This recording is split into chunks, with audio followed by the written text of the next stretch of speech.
Hey there on the YouTube. Welcome back, my disciples, to a special edition of the tutorial series. A little bit of an announcement video here. Be prepared to have your mind blown and get hype. Get much hype. So first thing is something I've been planning on doing for a while, but nothing ground shaking. But from now on, I'm going to be doing all my drawings on a screen like this with a black background and then light colors, and that should be quite a bit more legible. I mean, I can't do anything about my shitty handwriting, but at least I can make the text itself, the lines themselves, appear easier to read. And it looks cool. It's got like a kind of a neon effect going on. I got this thing here, my palette, which I sometimes used, and I can like write like this. Yeah, it looks cool. I like this. I like this a lot. I got the idea watching I don't know, like the New Boston, or I think it was actually the Khan Academy. Watching some Khan Academy lectures, and this is way better. So we're going to do it like this. We're going to go blackboard, old school, back to grade school. So that's number one. Number two is I got a couple of things that I want to square away, a couple of pieces of unfinished business in the platformer here. Back whenever it was, we made this rectangle class. I believe it was the lesson 21, I'm going to say. I don't know, 20 or 21, something. Whenever we did collision. And we made our nice rectangle class. We made it a template. All good up. I think we made it first, and then later on we made it a template. Anyways, the important thing is I added this conversion operator, and I kind of fucked it up. I made it so that it can convert to any other type of rectangle. So we can convert from any type of rectangle to any other type.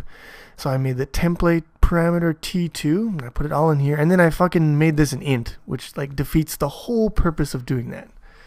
This should also be obviously T2. I hope some of you caught me on that, and give yourselves a pat on the back if you did.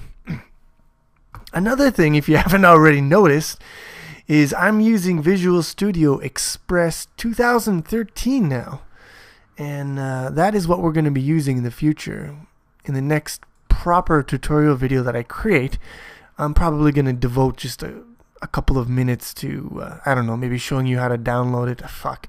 You probably can figure that out for yourself. But, yeah, I will make an official, I don't know, thing where I say, okay, we're using 2013 now. But I've been using it for a while, and I like it. I don't like the Metro style, but it's got lots of good features. It runs a little bit, it lags a little bit in processing the code for IntelliSense and stuff, or auto-correcting, whatever you call it. But it's good. And the best thing is it supports, well, it partially supports C++ 11. So we're gonna be going over a little bit of that stuff too. So anyways, yeah, 2013. We're using it in the future, in the near future. Next thing I want to talk about. It's a little thing I forgot about in the last video when we were doing scrolling. I described a couple of uses for the viewport camera sort of constitution, the program design thing that I showed you. And I thought of one really good use for that system, and then I totally forgot to say it in the video. So I'm gonna say it right here. I'm gonna go over it right here. So what you do is you have your viewport and camera. You get a second viewport and a second camera. That's your first thing. There's something cool in Visual Studio 2013. Maybe it was in the old one, I just never knew it. But you can toggle between your header and your implementation file just by right-clicking. That's sweet. I'm going to use that a lot if I remember. All right. So, anyways, you got your port and your camera. Now, your two ports, you make them both point to graphics, of course, but you make one the rectangle, the top half of your screen, and one the rectangle, the bottom half. And then your cameras will, of course, point to their respective ports. And I just set this camera here to a certain position. It's camera 2. And as normal, we make our camera 1 follow our character, and then we draw character and the world. We draw everything through camera 1 and camera 2 into our 2 separate viewports. And if you do that, can you guess what happens? Let's take a look. Let's hope it doesn't give me any errors. It shouldn't. Fucking hurry up, dude. Jesus Christ. There we go. Okay, I'll put this back into the world. So now we have 2 views on the world. But watch this. Check this out. So camera 1 is following my character like it should. Camera 2 is just chilling out. It's not moving at all. The character can go right off the screen and it won't help. Let me watch camera 1 so I can like go off. Nah, fuck you. Fuck you, shitlord. Okay, now I'm gone. Look, I'm still here. Don't forget me. So yeah, what this gives us is it gives us a kind of a split screen situation here. You can get split screen gaming going by having a separate camera and viewport for the top and bottom. And of course the second camera is just sitting here because I don't have a second player to lock it onto, but you can imagine, you know, having another character and like a separate, what do we got here? Oh, fuck you. Fuck that. I'm thinking of a separate sprite controller. Sprite controller. Keyboard? Now I can't remember where everything was. Whatever. Anyways, you'd have a separate sprite controller for your separate characters. Maybe one could be a gamepad controller and one's a keyboard controller. And then your camera would follow your respective characters as they move around in the world. So that's one really awesome use of the viewport and the camera thing. So those are the 2 things that I wanted to get out of the way with respect to the platformer. And there's a reason for this. And that reason is that I am starting a new series. Yeah, we're starting, I'm going to call it, drumroll, the Advanced series. Advanced. Let's see if I can spell that right. Advanced. Yeah, I did it. So, yeah, we're going to have a new series starting. Basically, I'm kind of getting tired of making the platformer. And to be truthful, completely honest, the tutorials have done basically what I wanted, which was I introduced a bunch of C++ topics, a bunch of object-oriented concepts, and I wanted a vehicle to kind of show you how you can put them into practice and actually use them to make something. And I've demoed a lot of the stuff. I've given you guys a lot of semi-real world applications via the platformer, but I'm starting to get a little tired of it, and I know a lot of you guys are just chomping at the bit. You're just waiting for me to start on 3D. And to be honest, I love the whole that whole like trope of the Karate Kid with Mr. Miyagi, and the Karate Kid wants, you gotta teach me how to sweep, and he's like, no, you gotta wax on, wax off, and it's kind of cool. I like that, but to be honest, I too want to teach you how to sweep the leg, and so we are gonna be moving on to 3D stuff, but not directly. I wouldn't let you guys off that easily. We're gonna transition to 3D with a kind of a fairly simple game project or game demo thing. I don't know what you call it. A game thing that we're going to work through. And that is going to be the first part of the advanced series. And the game is going to be 2D. But it's going to contain things about, like, it's going to have rotation. And maybe slightly more realistic physics and collision than what we did before. There's going to be lots of geometry. And rotation and geometry, things that go hand in hand with that are vectors, vector math, and matrices. Right, vectors are just simple or special case of matrices, but we'll get into that later. Don't wanna blow my load here all in this video, but yeah, there's lots of stuff that we're gonna cover.